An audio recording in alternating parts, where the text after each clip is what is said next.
Napigil ang mga kapatid ni Pangulong Nonoy Aquino ang kanilang luha na mabanggit ang kanilang mga magulang sa State of the Nation address ng Pangulo kahapon.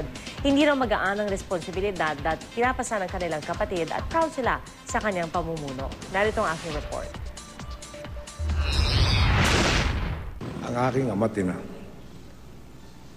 at ang lahat ng inalay nila para sa atin.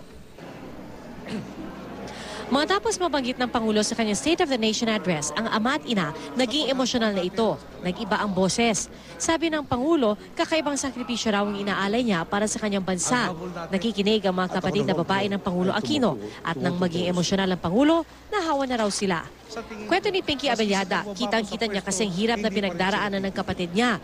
Madalas daw nila itong napagkukwentuhan kapag sila'y nagkikita-kita. Sobrang sinseridad, marami lang talagang kumakalaban. So ngayon at least nabigay din niya yung side niya. So I'm really so proud of him, pero at the same time, awang-awa talaga ako sa buhay niya. Kaya nakakaiyak talaga. Si Viel Aquino di naman, lalong ipinagmamalaki raw si Pinoy. I'm very proud of my brother. Did you also get a little emotional? Very much, yeah.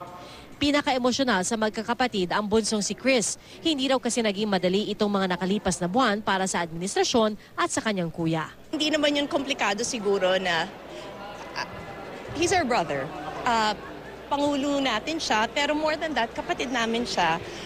Nung binanggit niya mga magulang namin, syempre hindi namin natatanggal sa isipan namin na sa Friday, 5th death anniversary ng mom namin.